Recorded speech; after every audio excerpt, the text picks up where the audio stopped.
Hi guys, so this is not to brag but to inspire. This video is mag-unbox sa akong first ever na napalit na gold. Yes, this is 18 karat gold chain. Japan style, pero hindi siya Japan gold ha, Japan style na siya. So, parang Dubai, kahit naman ako sa Dubai, so Dubai gold na siya or Saudi gold or whatsoever. So, mo to siya story time. Sa pagpalit na ko ani niya, kay mag inosenta jud kay ta, bakit first time na ito mo palit og gold, no? So, wala jud tay idea unsa kalakaran sa pagpalit ana. So, kanila lagi excited ta, kanila lagi igitera ta sa uban makita gay na lagi siya ko, tapat na pud ko. Sure. So, ana, di ba? Okay na jud mainggit guys, himo na siya inspiration, dili kay manginggit ka tapos manira kag ang taong mangira kag laing kinabuhi mo ni pangit na pagingitera. So no, kita tanan ng gitera jud ta actually, but depende jud sa imo unsa ka na pagingitera mo to. Di ba tag gold na to sa isa ka gold shop diri sa sa Dubai. Ani lagi ting innocent kita, I thought na ang papalit sa gold is mag-base na siya ug unsa ka kabugaton sa gold, like kung 4 grams siya, let's say nasa 5,000 or nasa 300 something ang gram. So I thought kung unsay gram mura pod imong bayaran. So wala ko na aware na naada ay making charge.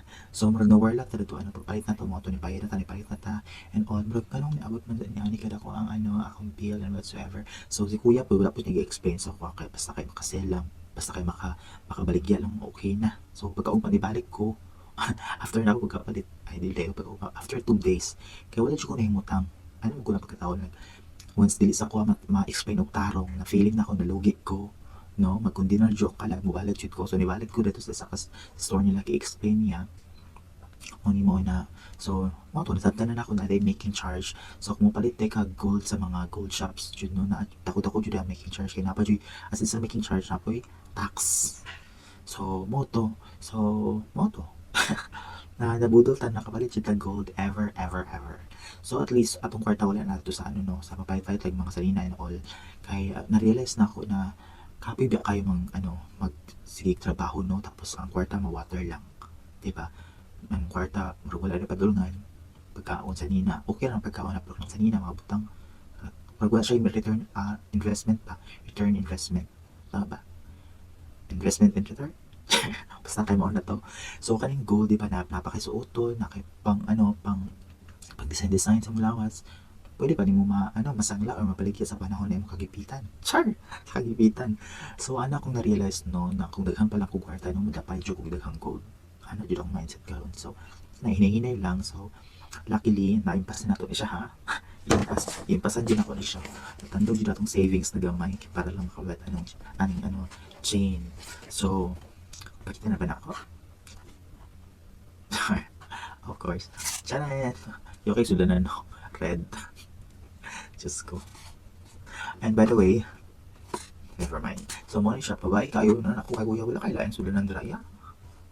Nani siya bagbag na dito kapoy nagkuha. So mo ni siya. So gamit resibo. Ito na resibo. Pagtan ako resibo, of course kay ayun na. Ay nakalag po na ako na kung bakit ka gold nila, ang dalang ka gold. Harang mo di ka sa sa immigration sa Pilipinas, no? Pagkasyon na nung dalang ka gold sa sa. So kung uli ka, dapat katurot mo ginasuot ninyo. Kung makita ka dalang ka gold sa inyo pag muli na yung kalakaran, i-question daw nila. So mga uban diri, before mo uli, baliyan na lang gold. So asan ito kung ano yun? Hindi sipo.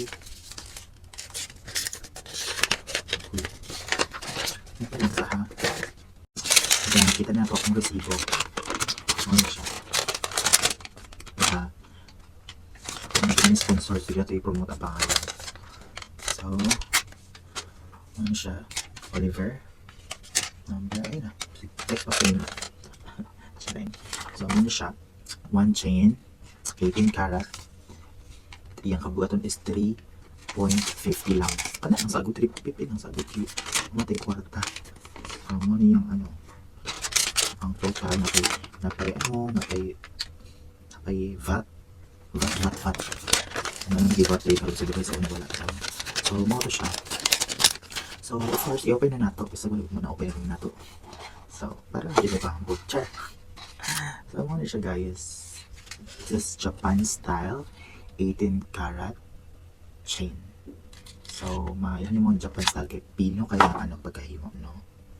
Pino iyang siya. Pasensya na sa kuko kay huwag patog ko ron. So mo na siya ang 18 karat. Ano siya yung marker na 750.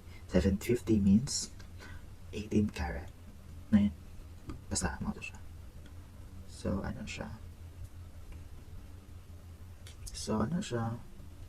Susunod to. So ano lang, parang ano lang. Diba parang natin remembrance sa itong sa panarbaho dili sa Dubai. So malak pa na kung mapahit og at least pendant na lang. Kanang lagot. Basta pendant po mapahit malak na kung mapahit og pendant tapos sing-sing tapos banggal tapos kung makapalit kung makadaog pa luto. Char. So mura to siya guys.